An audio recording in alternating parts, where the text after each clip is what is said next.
our next governor. But again, those are really critical points.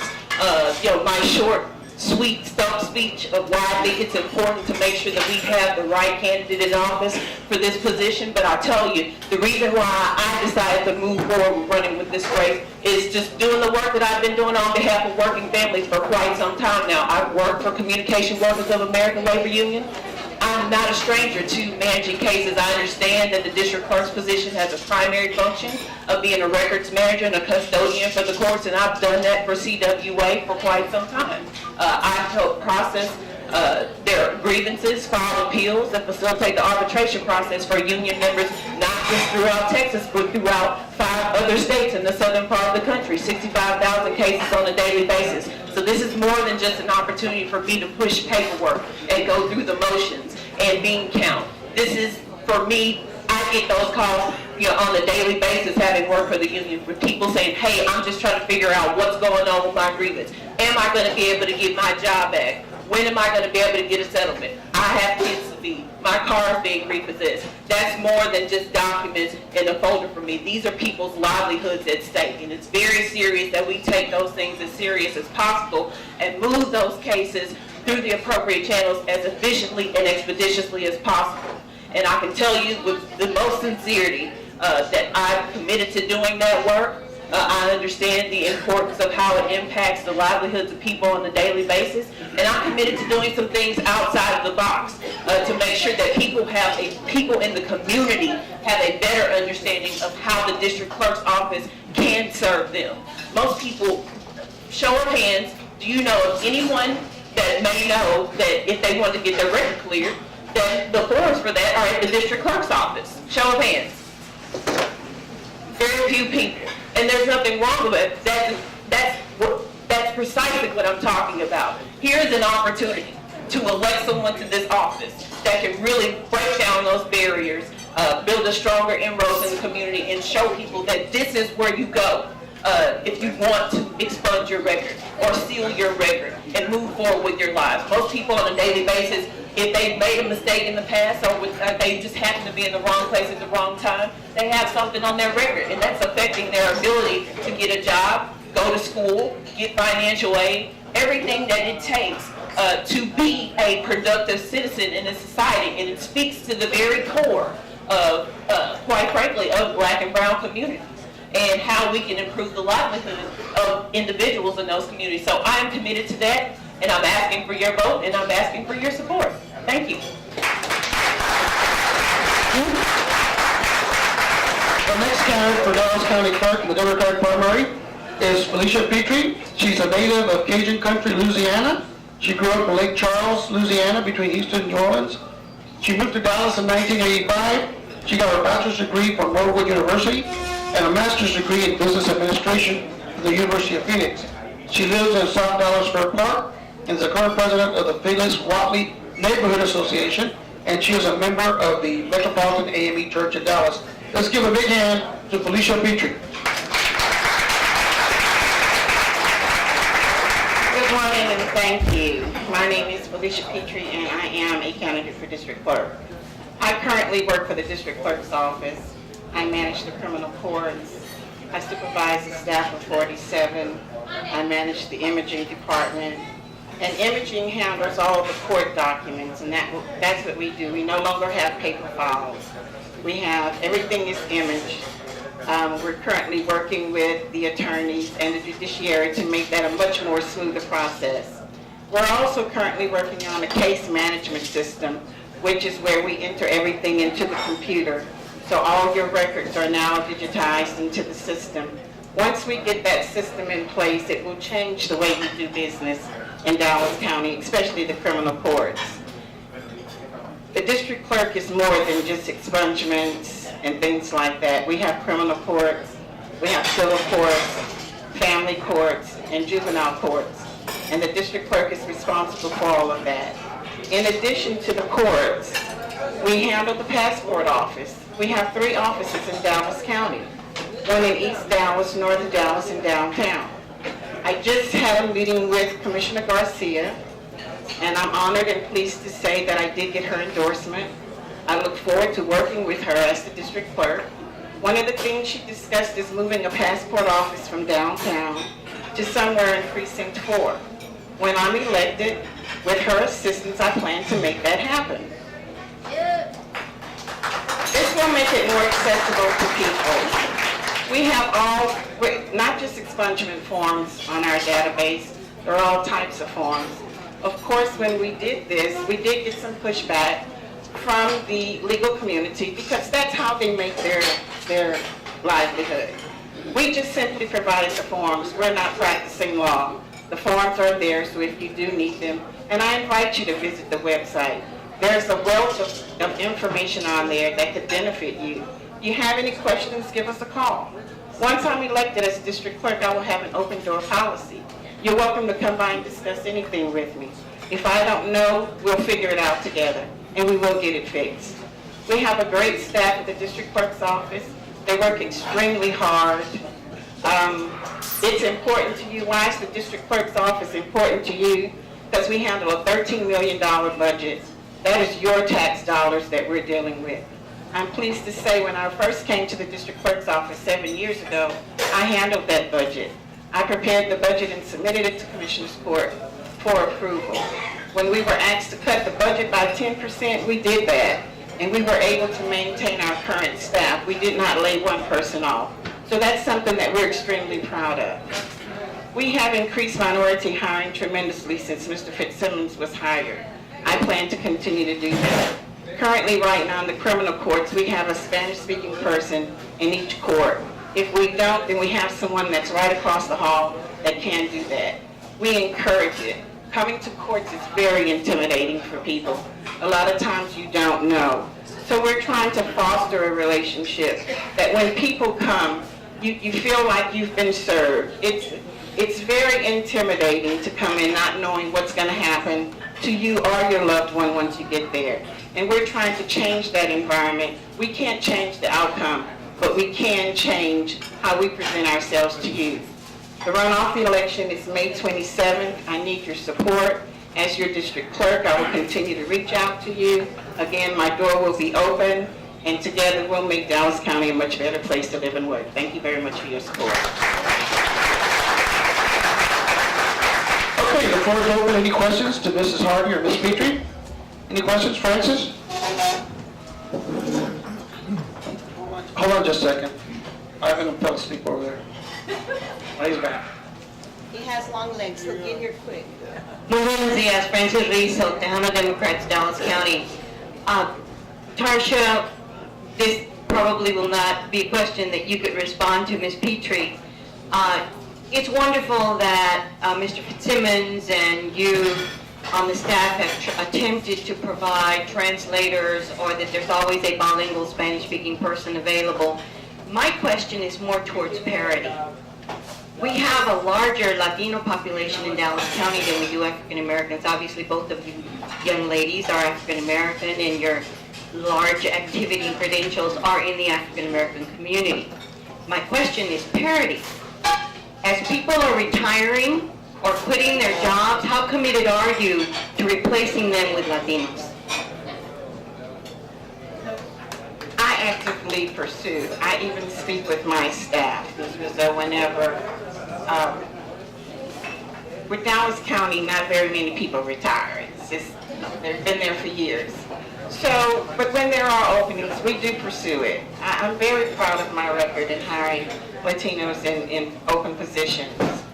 I just want a qualified person, Ms. Rizzo, and if you're qualified, we will certainly give you an opportunity to interview, and we will certainly look at your credentials and hire you in that position. I currently have 2 clerks that basically follow me each time I move in the district clerk's office. When I went to the passport office, I worked with Irma Torres and Denise Alvarez, and they actually ran that office. They're very, very knowledgeable and know exactly what they were doing. When I was sent to the civil courts as the supervisor there, both Denise and Irma said, Felicia, take us with you. And so when positions did become available, I did hire them because of their work ethic, because of their attendance, because they're just committed to doing what they're doing. Both of them were single mothers at the time, which was important to me as a single mother, someone fostered and mentored me also. So I thought that was important when I hired them. When Mr. Fitzsimmons sent me to the criminal courts to manage the criminal courts, again, Denise and Irma said, Felicia, take us with you. And I'm pleased to say that both of them are working with me. Denise has since been promoted to a lead clerk. I'm looking at Irma to possibly doing some training. So we're going to partner her with our trainer so that she can begin to learn how to train. So those are some of the things we are looking at. So I am proud of my record, Ms. Rizzo. Well, I can't speak for that, obviously, because I've not worked inside the district clerk's office. What I will tell you is that I can't sit here and say that all the work that I've done politically and professionally has been catered to African-American communities also. There's some work that I've done for Democrats statewide on the environmental justice side in a variety of different facets that speak to a multitude of different communities that happen to be underserved. But what I will tell you is that I am committed to making sure that we have a diverse group of staff. And one of the things that I'd like to do as the next district clerk is create an advisory committee to have members of different communities on that board to make those types of recommendations for people that, you know, have a passion to serve in the office, may see talent that we can definitely bring on and give strong considerations to. So those are things that I'm committed to that help promote diversity. Any other questions? Preguntas? All right, I know it's district clerk, but when you gotta get that document, you gotta, what was that district clerk that was a Chorizo and Menudo breakfast? Thank you very much. No, big hands.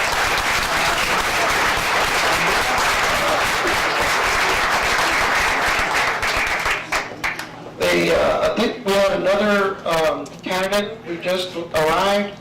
Betty Brown, candidate for Dallas County Treasurer is here. Is that right, Ivan? No? All right, nicely. All right, let's give a hand. Betty Brown, candidate for Dallas County Treasurer. All right. And Christy Lara, there's one other. Christy Lara, candidate for School board. school board. Ms. Lara? Okay, and she's a candidate for school board where? District 8, northwest corner of Dallas. Okay, District 8. You want to say hello to everybody?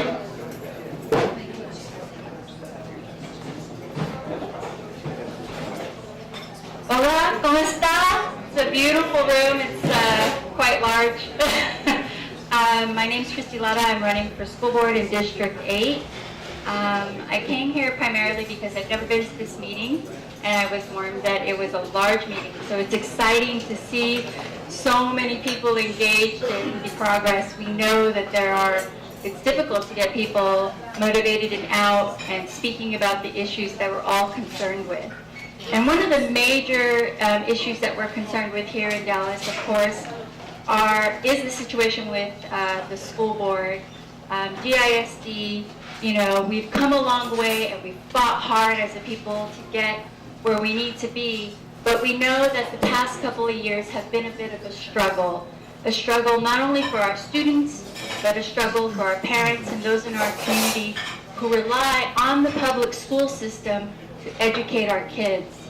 So if we come together and demand what I say, education justice for every child, regardless of race, ethnicity, nationality, or class, we can begin to have a new system in Dallas that actually provides quality education.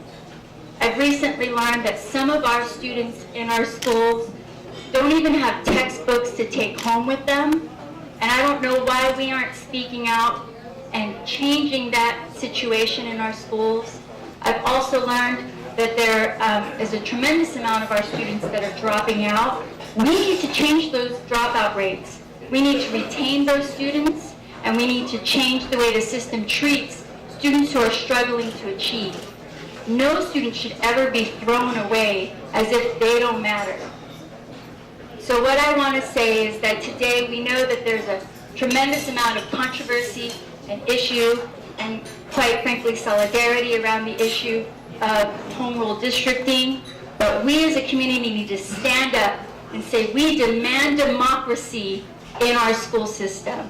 We fought for this right, our people fought for this, and we want equal representation for everyone in all of our communities. So I will stand against home rule districting. I believe that we as a people need to stand strong against that.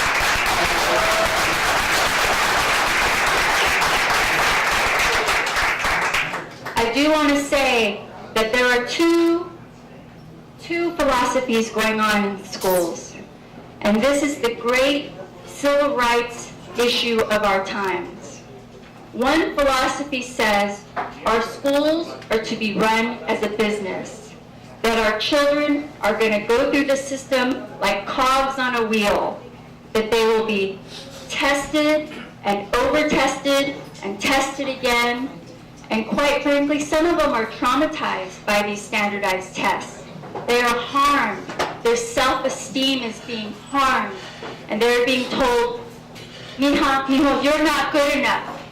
But I'm here to stand and say they are good enough, no matter what the system says, no matter how they try to treat our kids and say, you're not meeting the standards we define. Well, I'm here to tell you we're going to redefine those standards, and we're going to find the answers for our kids and change the system so it actually works for our people, for all children, regardless of what they might be facing at home, and regardless of what they might be facing in their communities. I know we can fix it, and what I always like to say is, for goodness sakes, people, we went to the moon. Here in Dallas, with a budget of $1.6 billion, we can change this. The people can change it. The state of Texas can change it. I ask you to join me. I ask you to vote for me. Visit my website. It's christyletter.com. And I thank you for the opportunity to speak, Senor.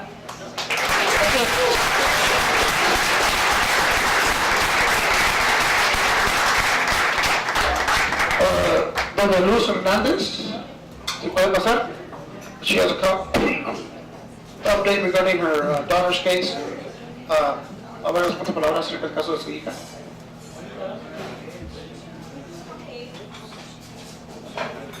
Héctor, ¿you gonna translate? ¿Lo puedo hacer? Buenos días.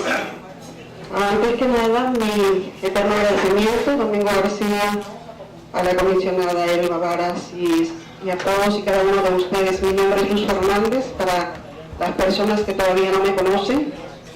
Y yo soy la madre de la niñera peruana, Ada Cuadros, la misma que viene encarcelada ya por 8 años, 5 meses. La última oportunidad que prácticamente tenemos es que en Austin se va a ver su caso de mi hija. Para ello estoy pidiendo y vengo a pedirles el apoyo. Lamentablemente los costos de los honorarios de los abogados son muy altos. Necesito reunir $50,000 para poder hacer que en esta oportunidad en Austin se pueda demostrar la inocencia de mi hija.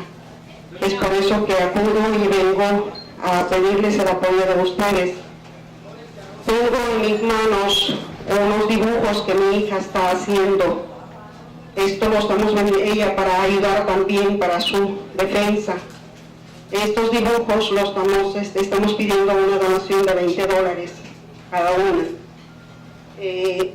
Además, tengo una rifa que estamos haciendo de un auto y un plasma que me donó una amiga que es Rebeca, y un señor mexicano que desde Oklahoma me trajo este plasma para rifarlo. La donación de $10. Este es el otro dibujo que mi hija ha hecho para venderlos. Aparte de esto, tengo el tercer dibujo, que es este dibujo.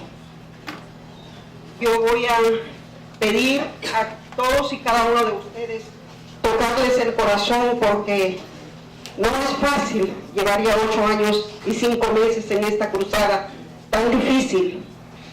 Este es el único escenario en donde yo puedo venir, exponer mi caso, agradecer a todos y cada uno de ustedes al señor Héctor Flores, a LULAC, que es lo que me han brindado su apoyo día a día. Entonces, no tengo otros escenarios más que de repente ir a restaurantes, a pasar también para pedir el apoyo para esta muchacha. Esta muchacha es joven y lamentablemente por un accidente tan lamentable ahora está pagando una condena de vida sin ningún beneficio. Domingo García conoce el caso de Ada. Él sabe perfectamente que es una injusticia que se ha cometido con mi hija. Voy a pasar, tengo el apoyo de Rebeca, que tiene los tickets para la rifa, mi amiga María Villena, que también me está apoyando, y yo voy a pasar por cada uno de ustedes. Mil agradecimientos a la comunidad hispana, a muchos americanos que están apoyando la causa de Ada, que saben que es injusticia la que se ha cometido. Gracias, Domingo. Mil gracias.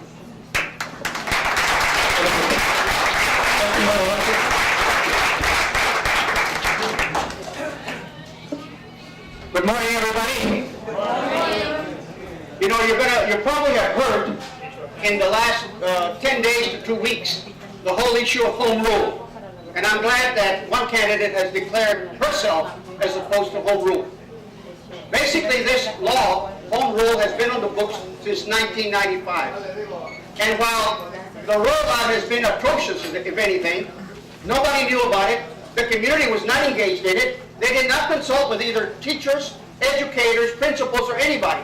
But we did have a school board member by the name of Mike Morat, who went out, was down there doing his visits with the legislature, and was able to go out and get funds to try and undermine the purpose of the local school board. You know, these members are elected democratically by you. But if it were for home rule to pass, and they need 25,000 signatures to be able to force the school board to actually come up with a commission composed of 15 people that will draft a charter of how the school district ought to be managed. But it also gives, according to the laws on the books, they could change the rights of workers in the DISD, where they would not have the same rights or employment rights that they currently enjoy. We don't know what that would do to class size. We don't know what that would do to governance. Are we going to try an experiment in the Dallas ISD, a school district, as was mentioned earlier, that has a budget of $1.6 billion, has over 20,000 employees, has over 235 schools. Now, they don't like the education that's going on, but if you check the magnet schools, one in particular, the Booker T School for the Performing and Visual Arts, you'll see that there are more white kids at that school, they're in the 9th grade, than there are any other group. I wonder why. Because there's pockets of excellence in our school system. There's many schools that are rated at the national level. Not only that, the same people that now want to change governance are now saying, we don't need Mike Miles there, when they stuck them down our throat in the first place. Now they're moving over to a different arena and saying, no, we need to experiment. We need to change the governance. The school board is dysfunctional. But if you want to change the school board, and we also have to take our own licks for not electing more people on that school board. We are responsible. We have to be responsible. If the school board is dysfunctional, we need to go in and move them out of office. Come up with the young people like the ones that have been named here that are candidates for office. We need to get the old guard out of the way and the dinosaurs out of the way and get the new leadership that we need.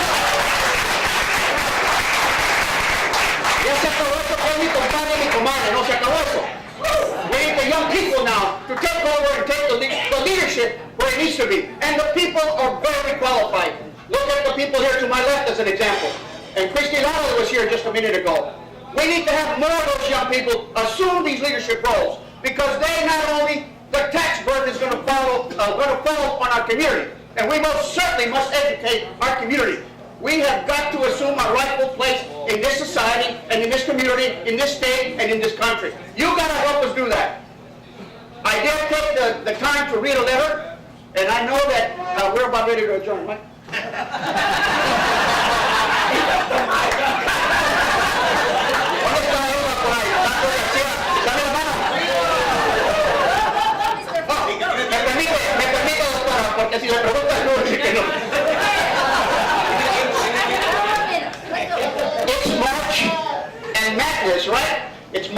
that is, como dice la raza, febrero rojo, marzo coco.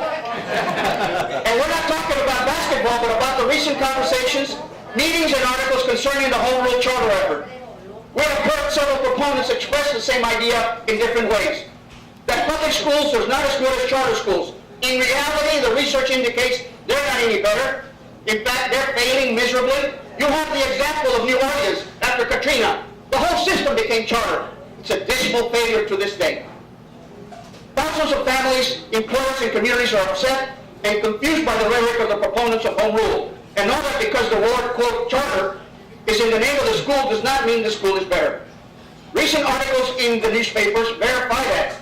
Additionally, how can Dallas and its leaders recruit businesses to Dallas, help South Dallas grow, increase employment, support and help the schools, and foster cooperation among all city leaders while speaking negatively about the school district?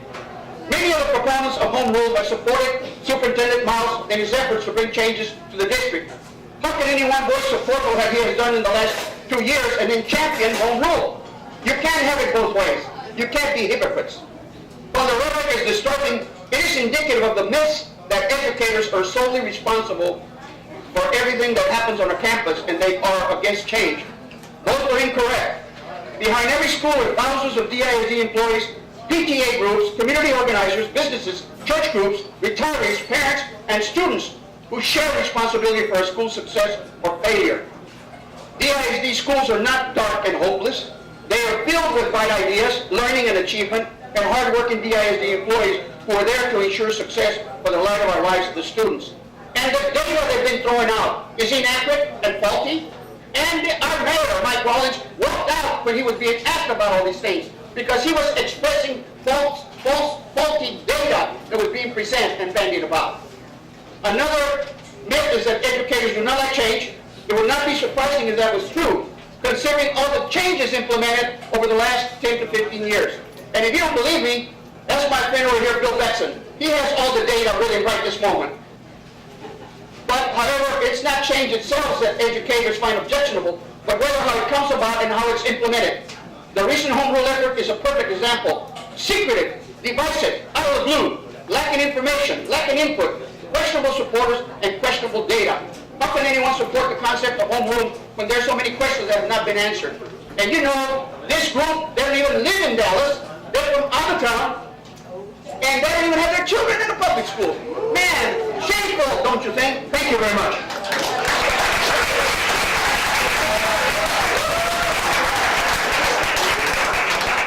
Hector, tell us how you really feel.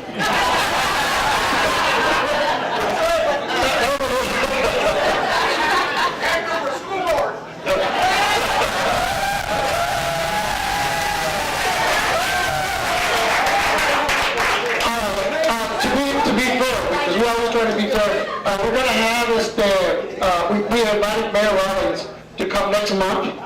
All right, so hopefully he'll be here. Next month we'll have George P. Bush running for